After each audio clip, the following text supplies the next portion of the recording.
Two types के होंगे। एक क्या है, एक होमोसाइक्लिक होगा और दूसरा जो है वो क्या है, हेट्रोसाइक्लिक है। हेट्रो का मतलब है जब डिफरेंट कंपाउंड्स हमारे पास मिलके एक साइकिल की फॉर्म बनाएगा। और होमोसाइक्लिक क्या होगा, फिर होमोसाइक्लिक मजीद दो और पार्ट्स में डिवाइड हो जाता है। एक को हम एलिसाइक्लिक कहते हैं, दूसरे को हम लोग एरोमेटिक साइक्लिक एरोमेटिक कंपाउंड्स कहते हैं। अब इसकी मैं आप लोगों को ये एग्जाम्पल बताती हूँ।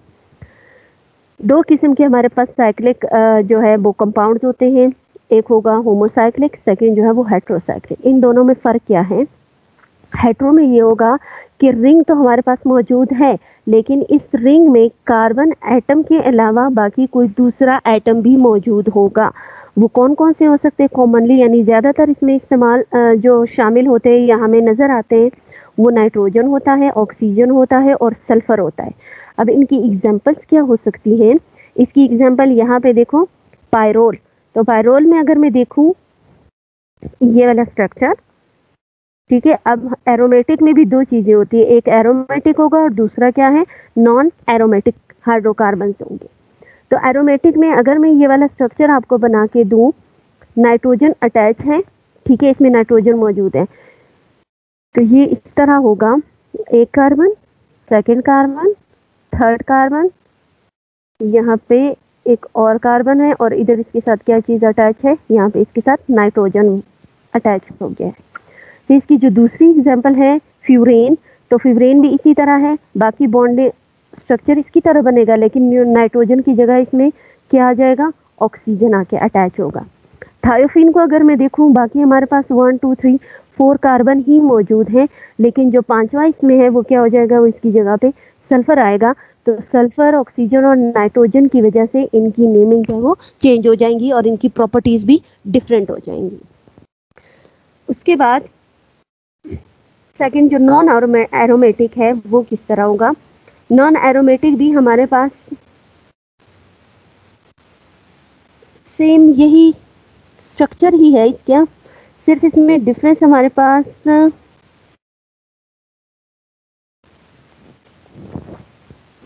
नहीं, ये सेम ही आ रहा है, दोनों एक ही जैसे होंगे हमारे पास, क्योंकि इसमें नाइट्रोजन, सल्फर और ऑक्सीजन ही यूज होगा एरोमेटिक में भी, और इधर भी हमारे पास वही कंपाउंड्स ही यूज होते हैं।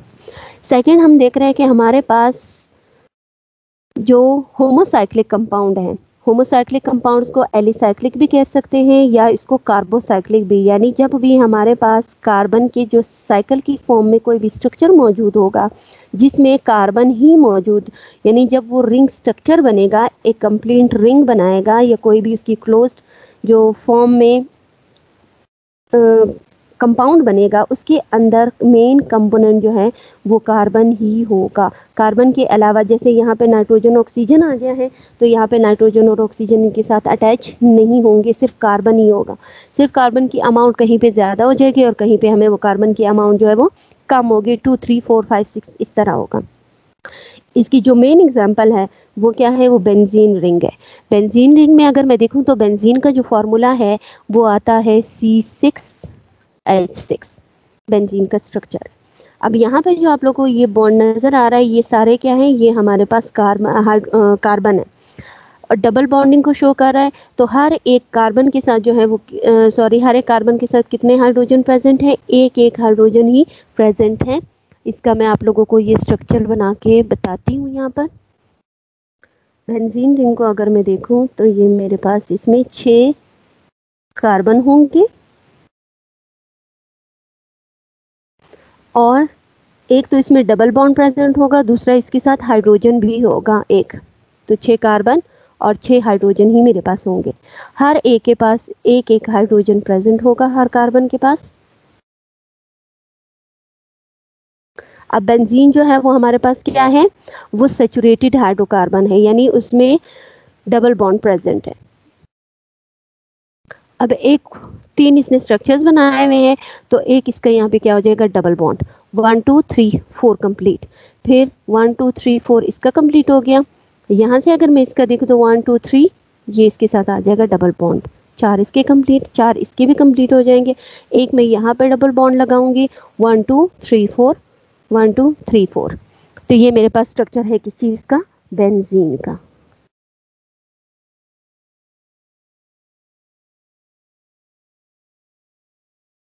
इसके बाद जो दूसरा इन्होंने एग्जाम्पल दिया है वो है साइक्लोहेक्सेनोल।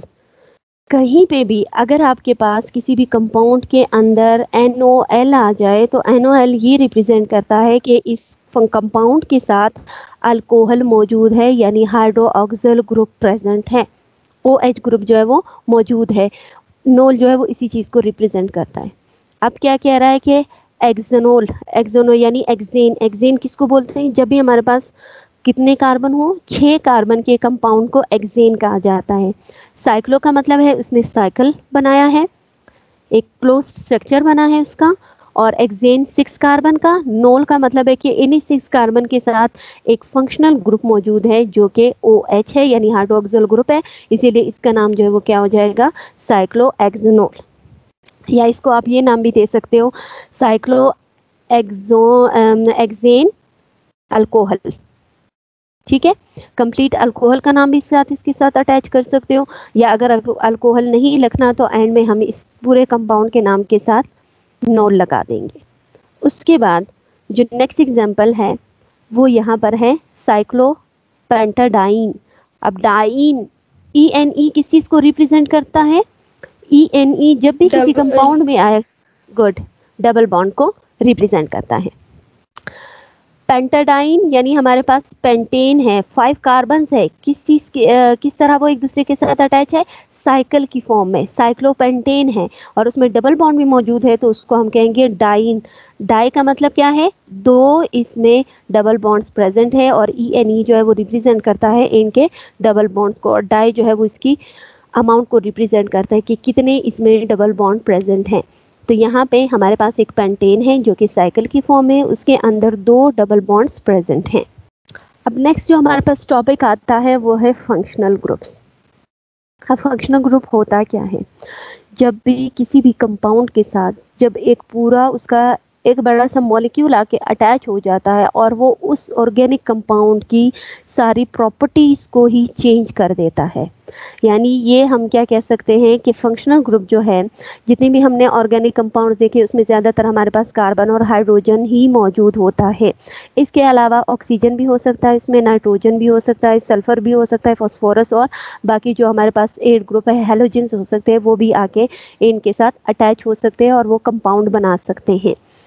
अगर हम ऑर्गेनिक कंपाउंड देखें तो उसमें जो है वो बहुत ज़्यादा कम एलिमेंट्स या अनासिर से मिलके वो बनता है, लेकिन उसके बावजूद भी हमारे पास इन कंपाउंड्स की, ऑर्गेनिक कंपाउंड्स की तादाद जो है वो बहुत ज़्यादा है। तो उन ऑर्गेनिक कंपाउंड्स को हम क्या करते हैं, इन अनासिर की बेस पे इनमें जो भी अनासिर मौजूद हो, चाहे वो सल्फ़र हो, ऑक्सीजन हो या फॉस्फोरस हो, तो उसको देख के ही हम क्या कहते हैं, बता सकते हैं कि इसकी तबई और केमियाई जो प्रॉपर्टी है वो किस तरह होगी। वो इस एक एलिमेंट पे यानी ऑक्सीजन पे होगा या सल्फर होगा, नाइट्रोजन, फॉस्फोरस, इसको देख के ही हमारे पास उसकी कंप्लीट एक प्रॉपर्टी, एक जो उसकी खसूसियात है वो हमें पता चल सकती है। ये जितने भी हमारे पास अनासिर होंगे, इनको जब हम एक ख़ास तरतीब से लिखेंगे तो वो जो एक ख़ास तरतीब होती है उसको कहा जाता है फंक्शनल ग्रुप, जो किसी भी ऑर्गेनिक कंपाउंड की प्रॉपर्टी को चेंज करने में या उसको कोई भी खासियत देने के लिए बहुत ज़्यादा इम्पॉर्टेंट होती है, बहुत ज़्यादा अहम होती है। फिर कह रहे हैं कि अगर हम फंक्शनल ग्रुप्स को देखें तो कुछ फंक्शनल ग्रुप ऐसे होते हैं कि जिनमें हमारे पास डबल बॉन्ड भी मौजूद होगा और सिंगल बॉन्ड भी, डबल और ट्रिपल बॉन्ड्स के ऑर्गेनिक जो है फंक्शनल ग्रुप्स भी मौजूद होते हैं। और कुछ फंक्शनल ग्रुप ऐसे होते हैं कि उनमें हमारे पास हैलोजेंस प्रेजेंट होगा। हैलोजन जो है वो कौन कौन से कंपाउंड्स होंगे? वो हमारे पास क्लोरीन हो सकता है, उसमें ब्रोमीन हो सकता है, और उसके अंदर आयोडीन उसके साथ अटैच हो सकता है। और कुछ फंक्शन ग्रुप है जिनमें क्या चीज़ मौजूद होगा? नाइट्रोजन प्रेजेंट होगा, कुछ में हमारे पास ऑक्सीजन अटैच होगा उसके साथ। तो इन कंपाउंड की डबल बॉन्ड की अपनी अलग एक प्रॉपर्टी होगी, ट्रिपल बॉन्ड होगा तो उसकी अपनी एक अलग प्रॉपर्टी होगी, क्लोरीन होगा तो इसकी प्रॉपर्टी चेंज होगी, ब्रोमीन अटैच होगा तो अलग होगी, आयोडीन आके अटैच होगा तो वो उसकी प्रॉपर्टी को बिल्कुल ही डिफरेंट कर देगा। इसी तरह नाइट्रोजन जिस भी ऑर्गेनिक कंपाउंड के साथ अटैच होगा उसकी प्रॉपर्टी चेंज होगी, ऑक्सीजन अटैच होगा तो उसकी प्रॉपर्टी भी चेंज होगी। अब मैं यहाँ पे एक टेबल दिखा रही हूँ, उस टेबल में एक एक करके मैं आप लोगों को एक्सप्लेन करके दूंगी कि कौन कौन से फंक्शनल ग्रुप होते हैं, हम उसको पहचान किस तरह सकते हैं, उसका फॉर्मूला क्या है, उनमें डबल बॉन्ड मौजूद है या उनमें सिंगल बॉन्ड है, उनमें कौन कौन से अनासिर प्रेजेंट हैं। अच्छा, अब मैं आ रही हूँ नेक्स्ट फंक्शनल ग्रुप्स को हम देखते हैं। फर्स्ट जो फंक्शनल ग्रुप है जिसमें हमारे पास वो क्या होते हैं, अल्कीन्स होते हैं। यानी अल्कीन्स क्या होगा, ई एन ई जो है वो किस चीज़ को रिप्रेजेंट करेगा। अब ये लास्ट में ये इसके डबल, हमें इसका क्या बना रहा है, बता रहा है डबल बॉन्ड बता रहा है। ठीक है, यानी अगर किसी भी फंक्शनल ग्रुप में आपके पास डबल बॉन्ड मौजूद हो तो उसका जो फॉर्मूला है वो C2H4 होगा और उसको हम लिखेंगे कैसे, सिंपल, वो हमारे पास आएगा इथेन। उसके बाद अगर कहीं पे ट्रिपल बॉन्ड होगा तो ट्रिपल बॉन्ड आएगा तो इसका मतलब इसके साथ दो हाइड्रोजन है, सॉरी दो कार्बन है, ये कुछ इस तरह बनेगा, एक दो, इनके बीच में कौन सा बॉन्ड होना चाहिए, ट्रिपल बॉन्ड। कार्बन कार्बन, इस कार्बन की भी 3 वैलेंसी कंप्लीट है, इसको और कितने हाइड्रोजन चाहिए, एक हाइड्रोजन। इसने भी 3 वैलेंसी यहाँ कंप्लीट की है और कितने चाहिए, एक इसको हाइड्रोजन चाहिए। तो टोटल ये कितने हो जाएंगे, 2 कार्बन और 2 हाइड्रोजन चाहिए। इसको जो हम नाम देंगे वो क्या हो जाएगा, इथाइन हो जाएगा ये। इसके बाद अगर अल्कोहल किसी भी ऑर्गेनिक कंपाउंड के साथ आके अटैच होगा तो R जो है ये रिप्रेजेंट करता है किस चीज़ को, अल्काइल ग्रुप को। यानी हमारे पास कोई भी अल्काइल ग्रुप, जैसे ये हो सकता है CH3। अब यहाँ पे कमी है क्योंकि कार्बन की वैलेंसी कंप्लीट नहीं है, तो इसकी जगह यहाँ पे मैं ये क्या कौन सा ग्रुप लगा रही हूँ, OH, ये हो जाएगा OH। तो ये क्या चीज़ बन जाएगा, मिथाइल, और यहाँ पे क्या कौन सा ग्रुप आ रहा है, मिथाइल अल्कोहल। या फिर हम इसको ये भी कह सकते हैं, ये क्या है, मिथानॉल। ठीक है, मिथानॉल। तो ये यहाँ पे उन्होंने दिया हुआ है, इन्होंने यहाँ पे जो एग्जांपल लिए वो किस चीज़ के लिए, इथेन के लिए भी सब में। तो हम इसको डिफरेंट जो बाकी ऑर्गेनिक कंपाउंड्स है वो भी खुद उसके साथ ये ग्रुप अटैच करके नेमिंग उसको दे सकते हैं। उसके बाद सेकंड जो आता है उस नंबर 4 पे, वो है ईथर। अब ईथर ग्रुप बनता कैसा है, जब हमारे पास दो बीच में ऑक्सीजन हो और ऑक्सीजन के साथ दो अल्काइल ग्रुप अटैच हो। अब ये कैसे ग्रुप अटैच होगा, C, यहाँ पे भी इसकी डेफिशिएंसी है, ठीक है, और यहाँ पे भी, एक मिनट, ये मैं आपको प्रॉपर तरीके से बता देती हूँ कि ये कैसे बनेगा। कार्बन है, इन दोनों के बीच में क्या चीज़ होना चाहिए, ऑक्सीजन। जब भी दो कार्बन को ऑक्सीजन के साथ वो अटैच होंगे तो इससे हमें पता चलेगा कि यहाँ जो ग्रुप होगा वो कौन सा होगा। उसके एंड में हम उस कंपाउंड के साथ ईथर लाजमी लगाएंगे क्योंकि ये ईथर की प्रॉपर्टी को रिप्रेजेंट करता है। अब ये मेरे पास आ गया ईथर। ईथर की मैं यहाँ से एक अलग से आपको एक एग्जाम्पल करके बताती हूँ कि मेरे पास कोई भी दो अल्काइल ग्रुप होंगे जो कि अटैच होने चाहिए किसके साथ, ऑक्सीजन के साथ। अब यहाँ पे मैंने डैश इसलिए किया है क्योंकि इन दोनों में डिफरेंस लाने के लिए कि ये भी अल्काइल ग्रुप होगा, ये भी हमारे पास अल्काइल ग्रुप है। अब मैं क्या कर रही हूँ, ऑक्सीजन इसको मैंने अटैच करना है किस किस के साथ, क्योंकि अल्काइल ग्रुप में जो मेन कंपोनेंट होगा वो क्या है, वो हाइड्रोजन है। हाइड्रोजन के साथ ये सॉरी कार्बन है, कार्बन के साथ अटैच हो गया। अब कार्बन ने एक वैलेंसी इधर पूरी की, इसको मजीद और कितने चाहिए, 3 कंप्लीट हुआ।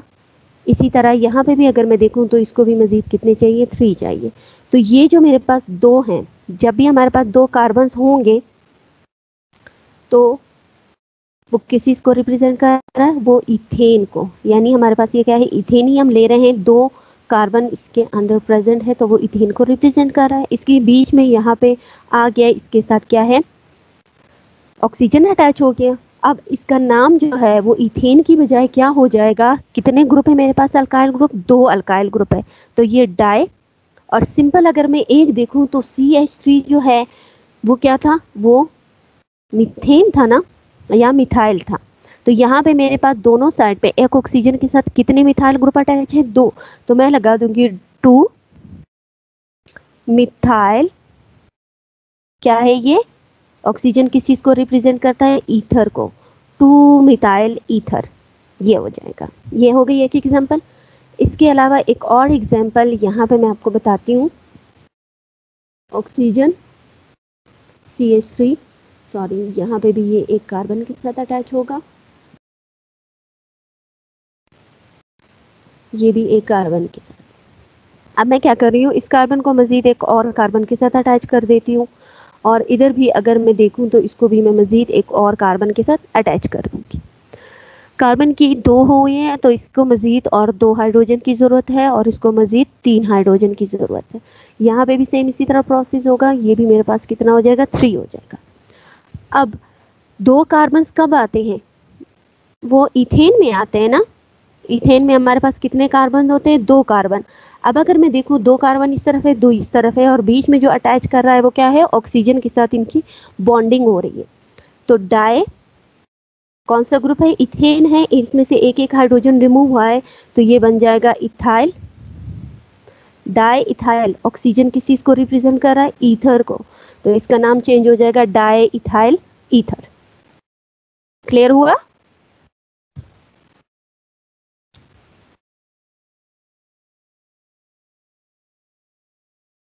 गर्ल्स, ये पॉइंट क्लियर हुआ आप लोगों को? Yes ma'am, yes ma'am. जी मैम। चलिए गुड। अभी इसमें जो हमारे पास बाकी फंक्शनल ग्रुप्स रहते हैं, क्योंकि अभी पीरियड का टाइम भी ओवर हो चुका है, तो बाकी जितने फंक्शनल ग्रुप है वो मैं इंशाल्लाह आप लोगों को नेक्स्ट क्लास में करके दिखाऊंगी। अभी मैंने आप लोगों को फंक्शनल ग्रुप भी बताया है और अल्काइल रेडिकल भी बताया है। इसमें मैं अभी कुछ होमवर्क आप लोगों को दे रही हूँ, तो ये कंपाउंड्स आप लोगों ने मुझे बना के देने हैं और फिर मुझे सेंड करना है, ठीक है? बेशक आप लोग व्हाट्सएप के ग्रुप में भी अपना नाम लिख के उसमें मुझे सेंड कर देना, ठीक है? तो ये होमवर्क आप लोग अपना नोट कर लो। आप लोगों ने अल्काइल रेडिकल्स बनाने हैं।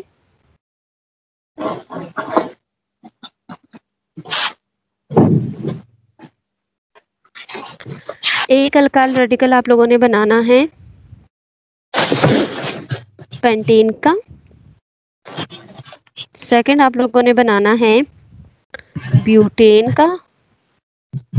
साथ में इसका स्ट्रक्चर बनाना है, ठीक है? स्ट्रक्चर बना के फिर जब इसमें से वो हाइड्रोजन रिमूव होगा, इसका नाम चेंज कर दो कि स्ट्रक्चर बना के आगे उसका यहाँ पे इसके साथ नाम लिख देना। सेम ब्यूटेन का भी ऐसे होगा, यहाँ पे इसका स्ट्रक्चर आ जाएगा और इधर इसके सामने उसका नाम लिख देना है। ये हो गया। और नंबर 3 पे जो है वो आप लोग बना के दो प्रोपेन का, ठीक? नोट कर लो, ये हो गया एक। और अब मैं फंक्शनल ग्रुप का भी दे रही हूँ कि आप लोगों ने 2 कंपाउंड्स दूंगी, उनके साथ फंक्शनल ग्रुप लगा के फिर उसका नाम बताना है कि उसका नाम कैसे बनेगा। ये नोट कर लो आप लोग।